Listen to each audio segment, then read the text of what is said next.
Bonjour à tous, heureuse de vous retrouver en ce jour pour un petit moment de partage ensemble. D'abord, j'espère que vous allez bien physiquement, moralement et surtout spirituellement. Je pense fort à vous, vous êtes toujours tous dans mon cœur, dans mes prières, dans mes pensées.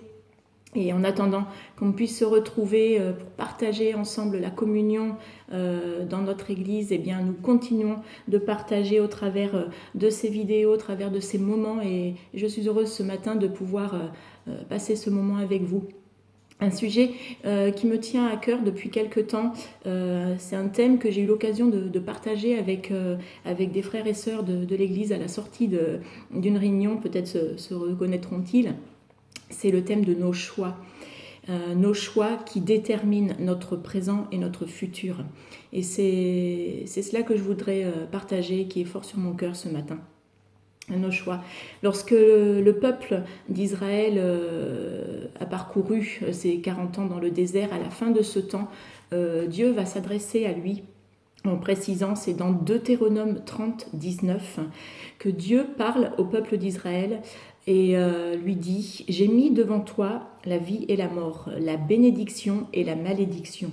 Choisis la vie afin que tu vives et que tu puisses recevoir les bénédictions pour toi et ta postérité. » Dieu met ce peuple face à un choix en l'encourageant à faire le bon choix. Ce que je voudrais partager ce matin, en premier lieu, c'est peut-être que pendant cette période de confinement, tu n'as pas encore fait ce choix de donner ta vie à Dieu, de donner ton cœur à Dieu.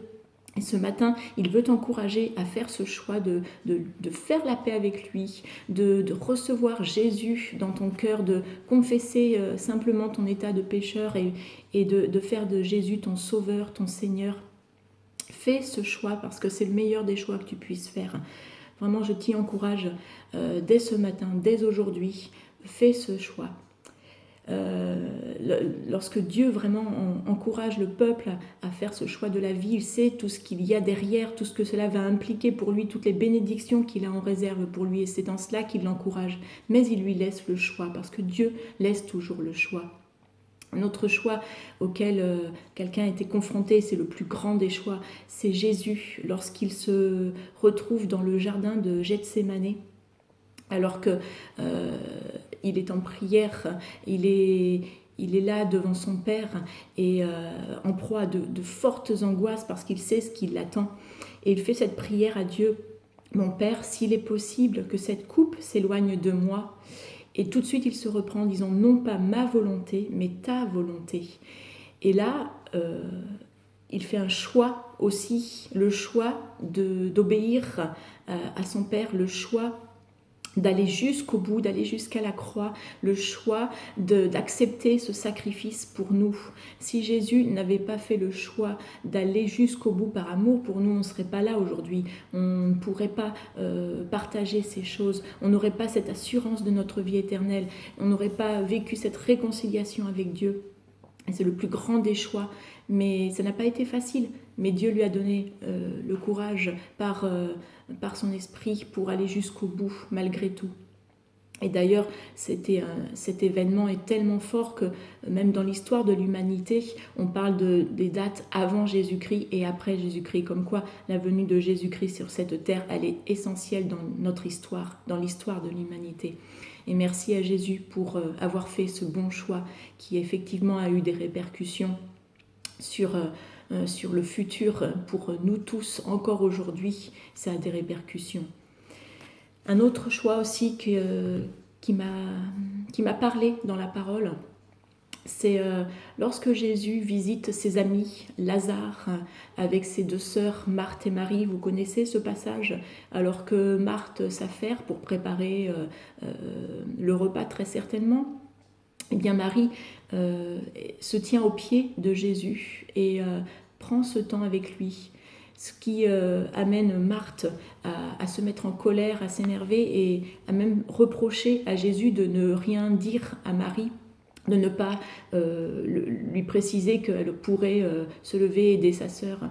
Mais là, Jésus reprend Marthe en lui disant « Marthe, tu sais que Marie a choisi la bonne part. » Encore une fois, on voit cette notion de choix qui est importante. L'une a fait le choix de s'activer pendant que l'autre a fait le choix de prendre le temps de se poser aux pieds de Jésus. Cela ne veut pas dire qu'elle n'aurait pas participé après aux travaux de préparation du repas, mais elle a senti dans son cœur que la priorité était de se placer aux pieds de Jésus. Sa priorité, c'était d'être là, attentive à l'enseignement de Jésus, attentive à ce moment de communion avec Jésus. Et Jésus le souligne bien en disant que Marie a choisi la bonne part. C'est dans Luc 10, 42. Je ne suis pas sûre d'avoir précisé avant le passage où Jésus est dans le jardin de Gethsémanée, c'est dans Matthieu 26, 39. Voilà, je vous laisse ces références pour que vous puissiez à votre tour aller retrouver ces 3 passages dans la parole, et combien il est essentiel vraiment de prendre le temps comme Marie. Profitons de ce temps de confinement pour faire les bons choix en donnant les bonnes priorités.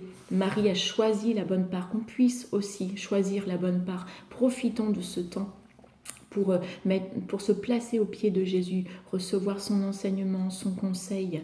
Nos choix sont tellement déterminants, nos choix qui vont peut-être être sans conséquence pour certains, mais pour d'autres qui vont être déterminants pour la suite. Je crois que tout comme le peuple d'Israël a traversé ce désert, nous sommes en ce temps de confinement comme dans un désert. Dieu place devant nous la mort et la vie, la malédiction et la bénédiction, et nous encourage à chercher la vie, à choisir la vie. Cette vie, elle est en lui. Et cela, ça a des répercussions, une portée éternelle. Quand je parle de notre futur, c'est pas seulement notre futur terrestre, mais c'est notre futur éternel. Et nos choix ont une conséquence même jusque dans l'éternité, à commencer par le choix du salut. C'est pour ça qu'il est essentiel de faire la paix avec Dieu, mais aussi nos choix au quotidien. Plus on choisira les bonnes choses, la bonne part comme Marie, plus on grandira dans notre intimité, dans notre communion avec Dieu, en passant du temps dans sa présence, à connaître son conseil, à connaître ses projets pour nous. Et tout cela nous guidera dans la paix, dans la joie.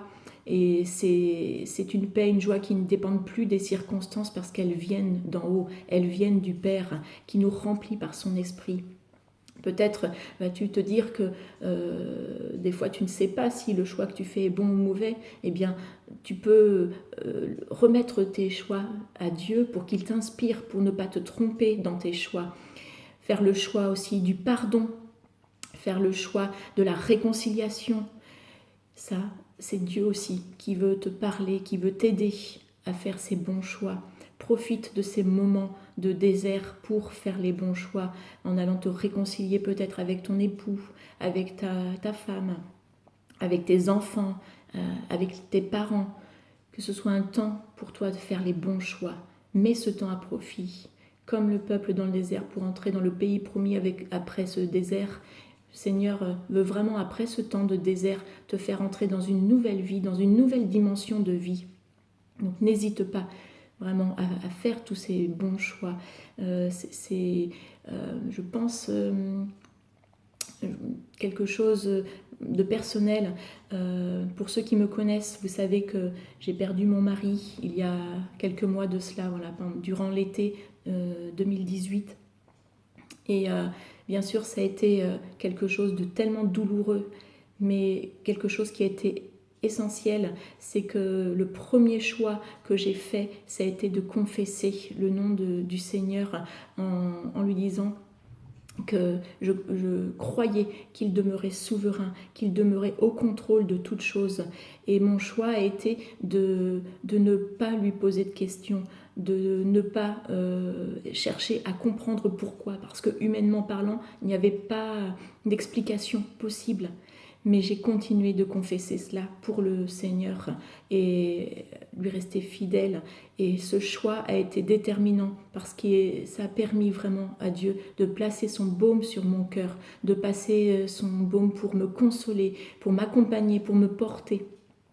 Et ce choix, je ne le regrette pas parce que Dieu est là pour moi. Et chaque jour, je veux lui rendre gloire.